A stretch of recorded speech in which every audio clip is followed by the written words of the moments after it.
This is the supabase website. Let's go ahead and start our project. Let's create a new one, video player POC tutorial. We don't need to change anything else, just name of the project and password you can choose. And let's go ahead and create a new project. Once it's done, we can go to storage from the left panel, and we need to create a new bucket where our videos would be stored. I want to make it a public bucket so that I can access it from my APIs. And a bucket name, let's just make it videos, right? Videos. And we don't need to change anything else, just the name of the bucket, and we need to make sure that it's public. We'll create this one. Now we need to create policies for this bucket, so we'll click here on the policies. Right here we can see name of our bucket, videos, and no policies created yet. I'll go ahead and click on new policy and click on create a policy from scratch for customization. I can name this policy as I guess search, insert and delete, and that is exactly what I want to allow. I want to be able to get the videos from my next app. I want to be able to add videos from my next app, and I want to be able to delete those from my next app. I'll go ahead and click on review. So we have a policy created for select, for insert, for delete, and then click on save policy. Perfect. So we have, as you can see, created policies, delete, insert, select, and now it should work. Now I'll come to my next app, and as you can see, I have cleared out all the default jargons that are present when we create our next app, and I have basically commented out everything from global CSS. This also we don't need now. This is part of styling, and in this video we are not going to focus on styling. We are going to focus on how we can upload videos to supabase and how we can get videos from there.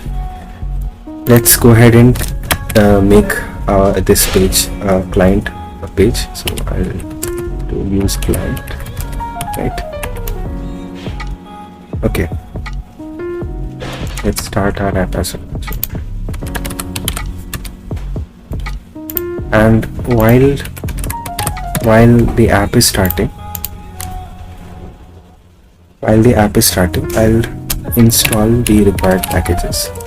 I'll install supabase. So add supabase / JS, and we'll use UID in this video as well. Okay, it is being installed. Let's go ahead and run our application, npm run def.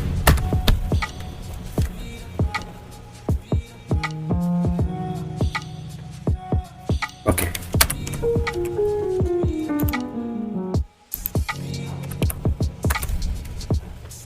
so as you can see, it's a blank nextjs application. I'll open console as well because we're going to check a few things in console while we are building. I'll start with a simple UI. I'll just go ahead and let's create one more container inside of it. So we are going to write a very basic HTML, right? We are going to create an input type file, right? Input type file. We don't need name and ID actually for this simple use case. Let's go ahead and attach a function to our input. I'll just say on change. Every time file is being changed, so a file is being uploaded, I want upload file to execute, and I'm passing event as a parameter in it. Let's go ahead and actually create this function. I'm going to create an arrow function. to make it async because eventually asynchronous because eventually it is going to call supabase, right? Event. For now, let's just console.log event and let's see what we're getting, right? Yeah, because I am using TypeScript, I'm getting this error. So let's just tell you. If you are using JavaScript, you don't need to assign types to anything, of course.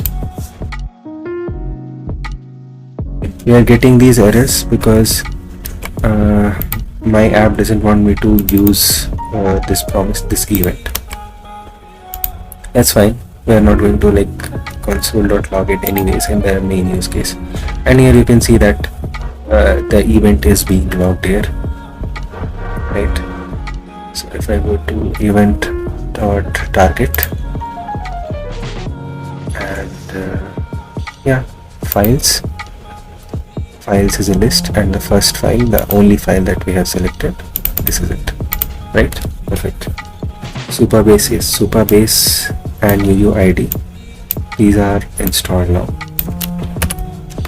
We need to go back to the supabase website and we need two things for like which our nextjs app is going to use. I'll go to project overview and I'll click on this connect button. API keys. Okay, these are the two things that we need. We need a project URL. Let's copy this URL, right? And before where we are going to paste these, in your main directory, create .env file, .env, right? And we have pasted the project URL here, but it's not going to be just this. We need to put it under variable.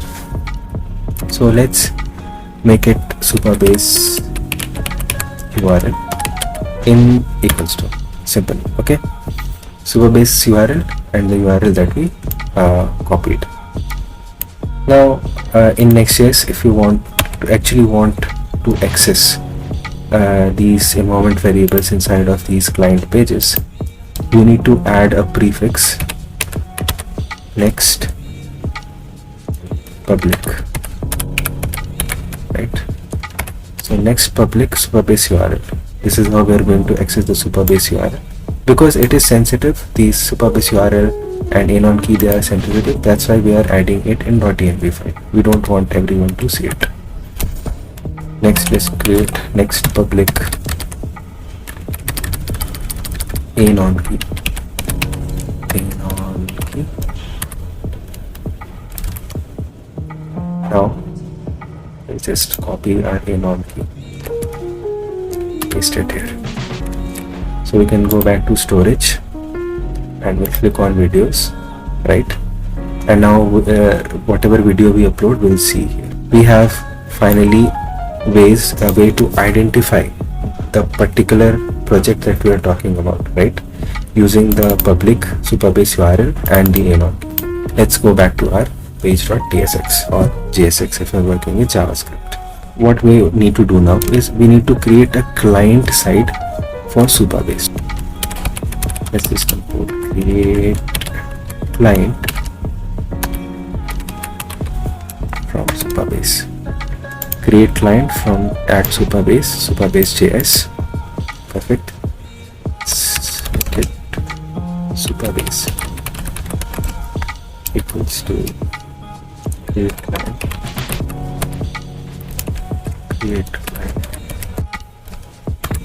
Perfect. And that's it. Now we need to pass two values here. First should be our supabase URL. Second should be anon key. We'll write this process.env dot the actual variable name, right? And the second one also anon key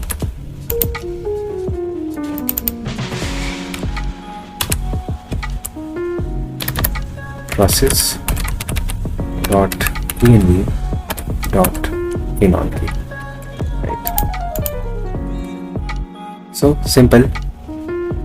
Creating an instance for create client, passing the supabase URL, passing the anon key, right? Now, important thing to avoid any confusion. If you are using JavaScript with nextjs, you will not see these error lines. Okay, this error is specifically when you are using TypeScript. TypeScript is saying that there is no guarantee that we are going to get this variable, right? So what if we get undefined instead of string? So in that case, we'll add an exclamation mark after the variables, the environment variables, which will tell TypeScript that no, we are definitely going to get a value. Why do we know that? Because we know that we have added values in .env, right? Now we need to create a variable that will store the value of the path where we are going to add the videos. If you go to the supabase website, this is where we are going to add the videos, in the videos bucket that we created earlier, right? I'll just name it cdn URL, and this URL is for bucket videos. It is URL of the supabase, this thing that we pasted in our environment variable, right? We need to go there, and then inside storage, right, v1 object public, and then the name of the bucket. In our case, the name is videos. Now let's update this upload file function to actually do that, right? First, I want to get video that is being uploaded in the input function, in the input element. So event dot target files. Event dot target dot files expects an array of files, and in our case we are only uploading one, so we'll just grab the first index, right? And now we have our video.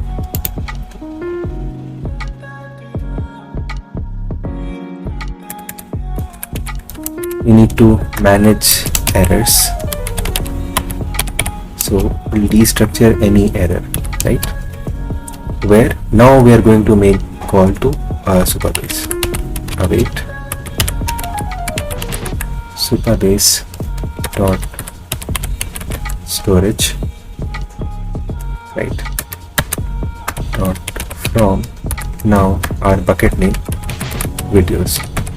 So supabase, visit supabase, go to storage, and from the bucket called videos, right, what to do there? Upload something, right? Upload something. And what do we need to upload? We need to upload this video. Now the first thing is file name, right, .mp4. This is what we need to add first. Second thing is actual video, right? Let's make this more readable. Video file, right? So the video file that we grabbed, add that here under this name. Now not all our files can have the same name, right? That is not possible. Every file must have a unique name. So for that, you will notice the second thing that we installed was UUID. Now I'll go ahead and import that. Import v4 as UUID v4 from UUID, right? We are going to use the UUID to create a unique file name, and this will generate a unique set of characters, and then .mp4. There we go.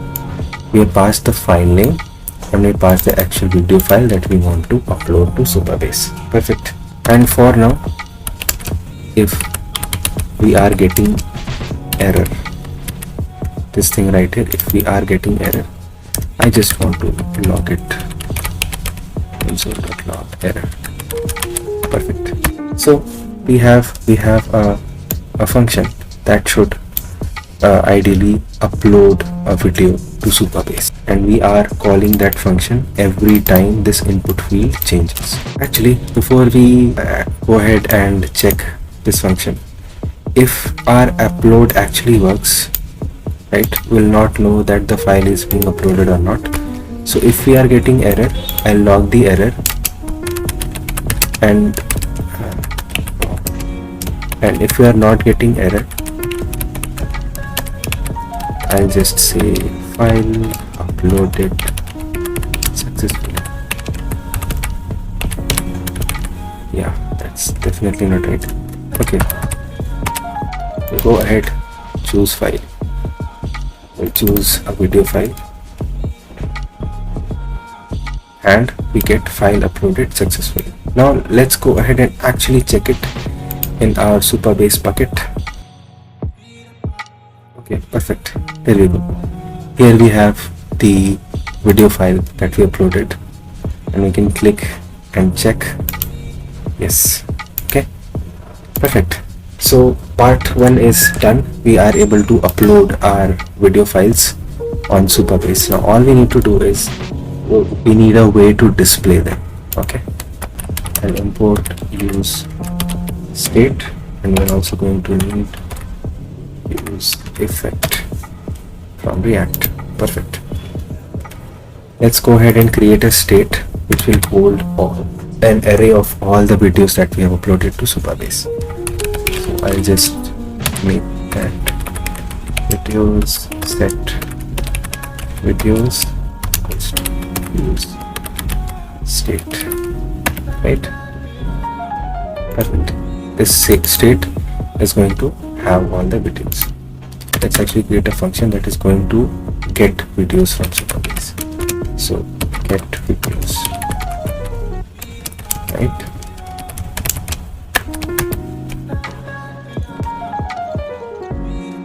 So we expect two things. We are either going to get the data, the actual data that we need, or we are going to get an error while trying to retrieve said data. Await supabase dot, again we need to get there. So from storage, right, from the bucket called videos. This time I do not want to upload anything. I simply want a list, and we'll pass an empty string here. If we do get actually video, if data is not null, if there is something in it, right, set videos data. Now if you are working with JavaScript, you will not see this error, right? This error is happening because it's basically saying that the data type of this is only for TypeScript. If you're using JavaScript, skip this part. You will not see this error.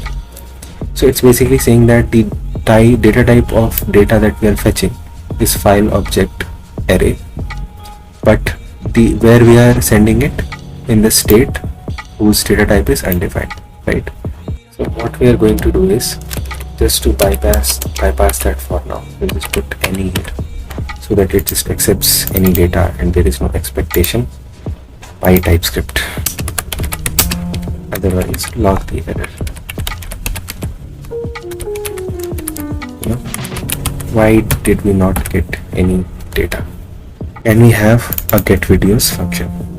Every time we upload a video, this state should also get updated, right? So we'll fetch the new video that we have uploaded in the upload file function, along with saying that we have successfully uploaded the file.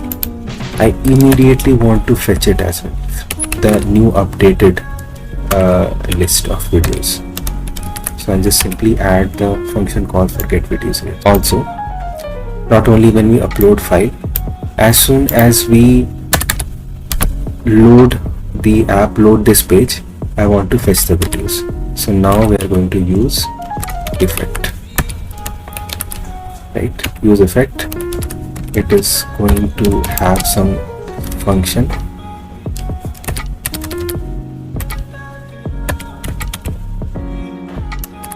It is going to have some function, right? And I need to add an empty dependency array, right? An empty dependency array. So what this does is, this function will execute it as soon as our page loads, and then that's it, right? So as soon as our page is loaded, I want to fetch the videos, right?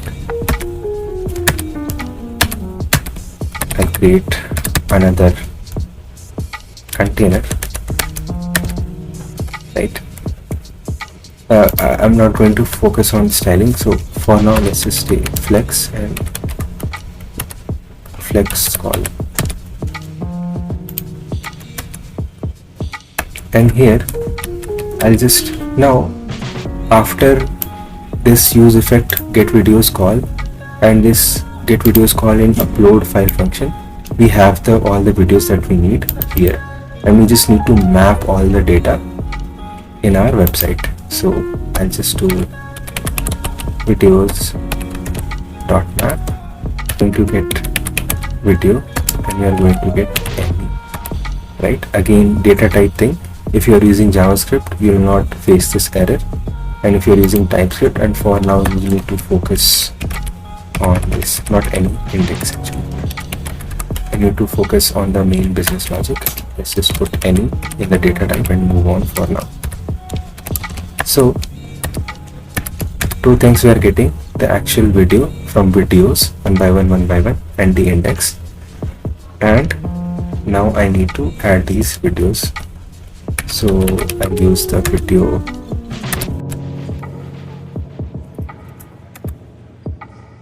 we don't need to add src here. Height, I need to fix the height of all the video content to, let's say, 380 pixel. That's a nice. And because we are mapping, this is basic React, because we are mapping it, I'll just put key index, because index is going to be unique for all the element, right? Inside this, let's put space here to make it more clear, and inside this video element have source and source src. Now remember, we created CDN videos which held the path of the bucket, right? Path of the bucket. Now we are going to use it. What should be the source of the video? So the source should be the CDN URL videos, the path that we created. We are going to concatenate the name of the file, and that we can get from video dot name. So go inside the bucket and select that particular video, right? And there you go. This should work, right? We actually also need to add controls so that we can get at least the basic controls for the video. So we have made a mistake, but that's all right. That's all right. We see here that cannot read properties of undefined reading map, and that's because our state that we created, it is of data type any, but it does not know that it's an array. So map only works on array, right? And now it should work. We also, inside that source, we need to tell what kind of file this is, right? So this is of type video and mp4. Let's see. Another thing, if we check our CDN videos path, we are going inside storage inside our bucket, and then when we are concatenating the name of the file, so it is not actually getting to the video. Now if I refresh it again, ideally it should get our video, and there we go, we have our video, we can see it right now. Of course, one more thing is there, that we are seeing this empty video that is being loaded. If I log our state, ideally we shouldn't do this, but just to show, we have two things. When we have uploaded only one video, but we have two things. At first index we have the actual video that we have uploaded, and at 0th index we have a placeholder, an empty placeholder, and that is what that is being loaded. It can be solved with simple JavaScript. I'm going to remove this log, and before mapping our videos, I'm going to slice off the first index, right? We don't need this empty placeholder. So before mapping, I'll just do dot slice 1, basic JavaScript, and there we go, we have our video. Let's see that if we upload one more video, is it going to map to? Let's choose this one, and there we go, the second video is also here. So our video uploader is working. We are successfully able to use buckets in supabase to upload and see the videos. Similarly, you can also add the delete feature, the update feature, and all that stuff. You can also work with files other than videos. You can work with PDFs, with docs, with anything. You can use supabase for authentication as well. And if you want an explanation on all the other features that supabase has, please let me know in the comment section. I went ahead and added some basic CSS to make things look nicer.